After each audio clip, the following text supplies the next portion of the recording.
yaitu mengenai bulan Muharram. Kita hari ini sudah berada di penghujung bulan Zulhijjah, tepatnya tanggal 27 Zulhijjah. Kalau kita kemarin hari rayanya Ahad, Idul Adha. Makanya insya Allah kalau tidak ada salah perhitungan, hari Sabtu sudah masuk bulan haram atau tahun baru Islam 1448 Hijriah, tepatnya 1 Muharram. Nah, seperti tonton yang lalu, kita di akhir-akhir Zulhijjah mengkaji tentang seputar bulan Muharram, baik itu amalannya maupun kisah-kisah yang terkandung di dalam bulan Muharram. Nah, ibu-ibu yang dirahmati Allah Subhanahu wa taala, Allah menjelaskan dalam Al-Qur'an surah At-Taubah, A'udzubillahi minasyaitonir rajim. Bismillahirrahmanirrahim. Inna addata 'indallahi isna asyara. Sesungguhnya bulan pada sisi Allah itu adalah 12 bulan. 12 bulan, yaitu bulan Muharram, bulan Syafar, bulan Rabiul Awal, Rabiul Akhir atau Rabiul Tsani, Jumadil Awal, Jumadil Tsani atau Jumadil Akhir, Rajab, Sya'ban, Dzulqa'dah dan Dzulhijjah. Itulah bulan di sisi Allah, bukan bulan-bulan yang hari ini kita gunakan. Yauma khalaqas samawati wal ardh, ketika Allah menciptakan langit dan bumi, Allah tetapkanlah 12 bulan. Dan dilanjutkan ayat tersebut, minha arba'atul haram. Daripada 12 bulan itu ada 4 bulan haram. Haram di sini bukanlah maknanya seperti haram hukumnya khamar, haram yang yang bersifat najis, melainkan sama statusnya dengan tanah suci Haramain, yaitu Makkahul Mukarramah wa Madinatul Munawwarah. Mungkin ibu-ibu yang sudah pernah haji, kenapalah dikatakan itu Haramain, 2 tanah haram? Ya, artinya maknanya bimakna isyarat, bukan bimakna zahir. Ya, kalau haram tak boleh disentuh. Ini melainkan haram di sini maknanya adalah disucikan, dimuliakan, dijago. Maka tanah haram itu Makkah, Madinah, sampai sekarang, sampai hari kiamat dijaga Allah kesuciannya. Kemarin saya menengok on the spot. Ya. Mengapalah itu dikatakan tanah haram? Ya. Ada orang yang hendak berbuat sesuatu yang curang saja, bukan maksiat lah. Ada berapa tahun yang lalu ada salah seorang jamaah haji coba dia menaiki pintu Ka'bah ni, ya kan Bu? Maksudnya bagus. Dia mungkin hendak macam mana supaya dia bisa menguasai Ka'bah ni lagi, mencium, salingkan cintanya dia, salingkan rindunya dia, salingkan apanya dia, pinginnya lah dia. Tapi apa yang terjadi? Pakaian ihramnya terlucu. Tahu bukan sudah terlucu kan? Akhirnya dia pun malu. Dan banyaklah kejadian dijaga Allah. Demikianlah jugalah bulan haram ini, minha arba'atul hurum. Ada daripadanya yang 12 bulan itu 4 bulan haram, disucikan, dimuliakan oleh Allah. Dan kita pun umat Islam wajib mensucikannya. Bukan hanya wajib kita mensucikannya, melainkan juga di situ banyak padilah amal-amal yang kita kerjakan. Nah, menurut para ulama, ada yang mengatakan bulan haram yang 4 itu, ada katanya bulan Rajab, Dzulqa'dah, Dzulhijjah dan Muharram. Ada juga ulama berpendapat, ya, bulan Rajab, Sya'ban, Ramadan dan Muharram. Ya. Tapi kita tidak kaji itu, tapi kita kaji bulan Muharram. Nah, ibu-ibu yang dirahmati Allah Subhanahu wa taala, inilah bulan kita dan inilah tahun baru kita. Maka kalau di lembaran ini sudah sering saya sampaikan, kalau mungkin ibu-ibu mungkin kajian kita ini atau lembaran ini kita sampaikan yang ditulis oleh almarhum Allah yarham Ustaz Sahlan, Ya, semoga Allah mengampunkan dosanya, ya, melapangkan kuburnya karena berkah wasilah ilmu tulisan beliau ini. Amin ya rabbal alamin.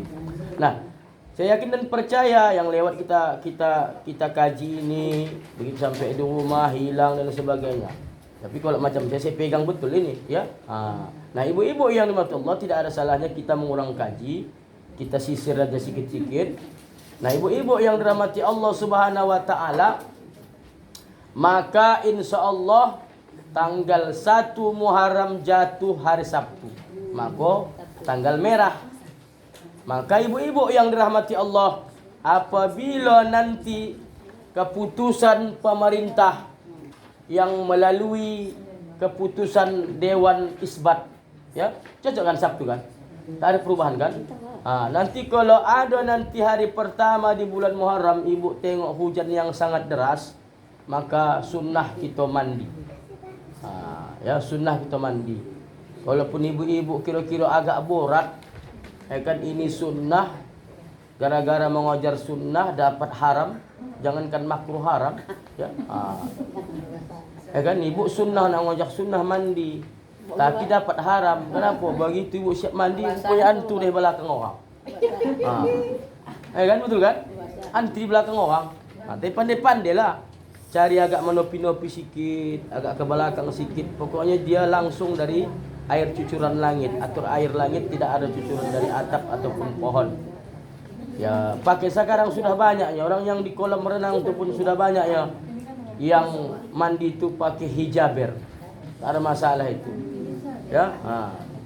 Nah, walaupun tak dapat anak suruh, anak laki-laki, anak-anak kecil, apalagi dia ada penyakit macam-macam, kadas, kudis, kurap, kan?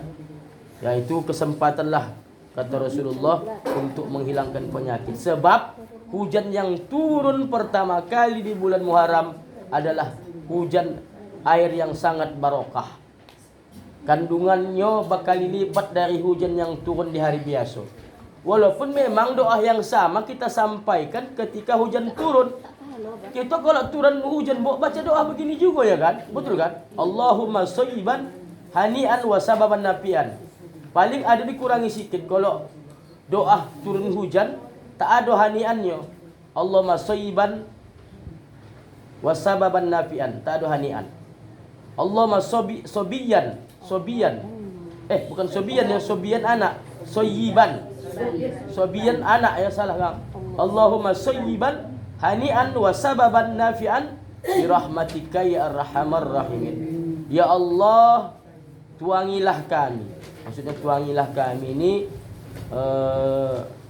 siramlah kami dengan hujan yang lebat ini, menyegarkan dan menjadi penyebab manfaat dengan rahmatmu. Makrifat-kanlah apa kira-kira yang hendak dibuang, baik penyakit batin maupun penyakit zahir. Zahirau wa batinan. Zahir 3 kali dihafal ini.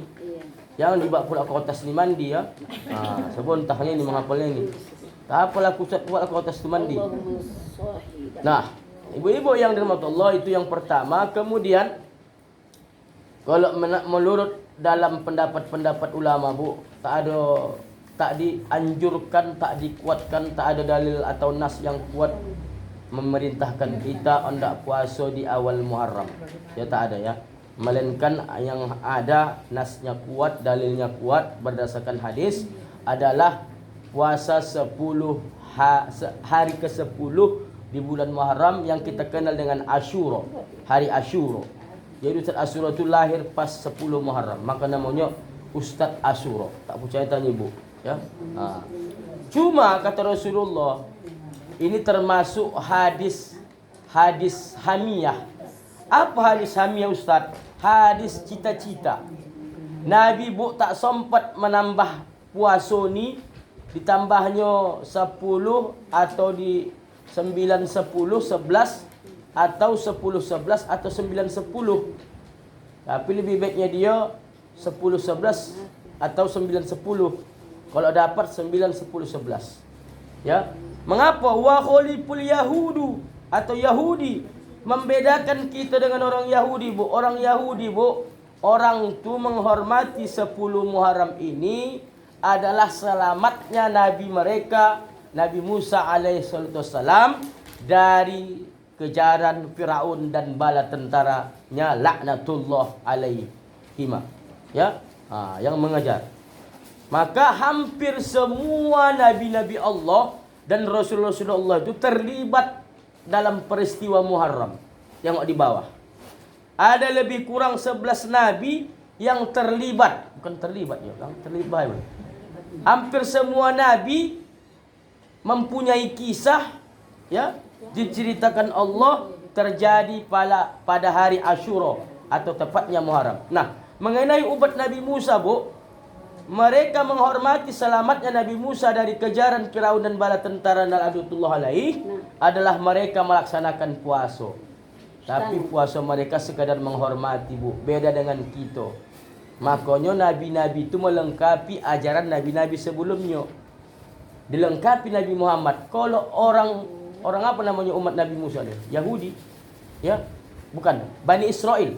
Bani Israel puasa menghormati Nabi Musa selamat, apatah lagi kita. Mengapa kata Nabi Muhammad? Karena kita lebih berhak dari mereka.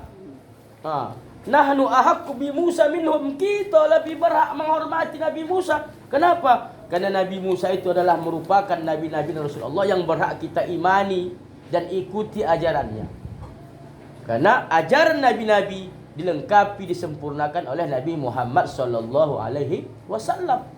Nah, ibu-ibu yang dirahmati Allah Subhanahu wa taala, maka ketika Nabi berjalan pas 1 Muharram, hujanlah deras. Jadi diajaknya lah sahabatnya, wahai sahabat, ayo kita mandi. Air apa nih Rasulullah? Ini air bermanfaat. Maka mandilah Rasulullah. Inilah hadisnya. Dan kemudian Rasulullah pun menyampaikan kepada sahabatnya, yuk kita puasa Asyura, tapi ondaknya kita bedakan dari orang Yahudi. Ya, orang Bani Israel. Kenapa? Orang itu pun puasa di hari ke-10. Apa tujuan untuk puasa? Tak ibadah, tapi melainkan mereka sekadar menghormati selamatnya Nabi Musa. Kalau kita kenapa puasa? Menghormati Nabi Musa selamat? Tidak, melainkan perintah Nabi Muhammad sallallahu alaihi wasallam. Beda kasusnya. Maka ditambahlah hari ke-9 atau hari ke-11, terserah ibu lah. Cuma kalaupun ondak khamis pun ibu, ondak khas juga tak tahu Ustaz. 10 pun jadilah. Eneng dalile. Apa dalilnya? Ini dalilnya. Ditanya Rasulullah oleh sahabat, ya Rasulullah, ya, ansiyami Asyura, apa itu puasa Asyura? Kata sahabat kepada Rasulullah, yukaffirus sanatal madiyatan. Kalau kau puasa di bulan atau 10 hari di bulan Muharram, puasa Asyura, ya, nawaitu sauma Asyura sunnatan lillahi ta'ala yukaffirus sanati. Itu dapat melebur, menghapus, mentipek, mendelet dosa-dosa setahun yang lalu. Kalau puasa Arafah kemarin, apa Bu? Yukaffirus sanataini madiyatan wa mustaqbilatan. Ingat itu. Kalau puasa ibu kemarin 1 hari ataupun hari ke-9 di hari Arafah atau 9 Zulhijjah, apa ganjaran pahala fadilahnya, Bu? Dapat mentipek, mendelet, menghapus dosa-dosa, mengkafarah dosa-dosa 2 tahun. Qabla wa ba'da. Dosa setahun yang lalu, dosa setahun yang akan datang. Alhamdulillah kita kehojokan. Betul kan? Bagi yang mengkehojokan, ya, bagi yang tak mengkehojokan, ya, topuk dado, tanya iman. Ya, kan tanya kantong, Pak. Bukan tanya salia, ah? Bertanya Ustaz, kalau tak tahu maksudnya? Waktu yang nelpon saya sama Oh iya. Ya, betul. Banyak orang bingung. Terakhir tak dapat apa dia? Ada kan yang hari raya tanggal hari Sabtu. Ndak dia puasa akhirnya udah hari raya. Kan? Ndak puasa di hari Jumat. Aku bingung. Ini Arafah apa tarbiyah katanya. Terakhir dia pun tak puasa. Mana pun tak diikuti. Itulah namanya orang nang apa? Ustaz Salam dulu inilah orang yang tak mau mengikut. Ya, ikutkan aja. Anda ikut apa? Silakan. Kalau menurut pemahaman awak, Sabtu Arafah, ya udah ikut kita. Saya gitu. Puasa saya ada yang udah hari raya, bahkan saudara saya ada hari raya, tak masalah. Ya kan? Ini tak ikut-ikut dia, bingung dia, karena bingung dia. Kahang Mokah sudah takbir, awak Arafah haram puasa kata. Satu hari raya. Terakhir mengikut mana pun tidak ada. Terakhir solat hari raya pun tidak ada. Tak solat kau hari ini, besoklah kau hari apa? Hari Minggu solat. Hari Minggu pun tak sembahyang dia. Ragu pula dia kata, atas semalam ni raya dah. Ada begini sini, tak ada kan? Nah, ibu-ibu yang dimati Allah, maka kesempatan yang baik di bulan Muharram ini jangan kita tinggalkan. Nah, di samping juga nanti tepatnya, jadi kelebihan bulan Muharram itu Bu ada di hari Asyura sebenarnya. Lihatlah ke bawah, ya. Lihatlah ke bawah, banyak kisah sejarah yang terjadi pada nabi-nabi Allah yang saya katakan tadi. Hampir semua nabi dan Rasulullah dia mempunyai kisah ataupun terjadi peristiwa yang diberikan Allah ataupun terjadi kepada nabi-nabi dan Rasulullah pada 10 Muharram tepatnya Asyura. Yang pertama tentunya Nabi Adam. Saya tak lama-lama, karena tak sambung kita bahas ini. Moga maghrib kita balik. Saya kemukakan 1, 3, 4, 5 dan 9. Kenapa begitu Ustaz? Karena ini Nabi top selain Nabi Muhammad, ya. Nabi top ini. Silahnya Nabi 5 besar, Nabi Ulul Azmi, kecuali Nabi Yunus, ya. Masuk Nabi Isa tak ada kisah sini. Jadi di sini termasuk ada 3 Nabi Ulul Azmi. Makna Nabi Ulul Azmi? Nabi yang diberikan Allah ujian dan cobaan yang luar biasa. Ya. Yang pertama Nabi Adam. Ya, dan banyak-banyak kali.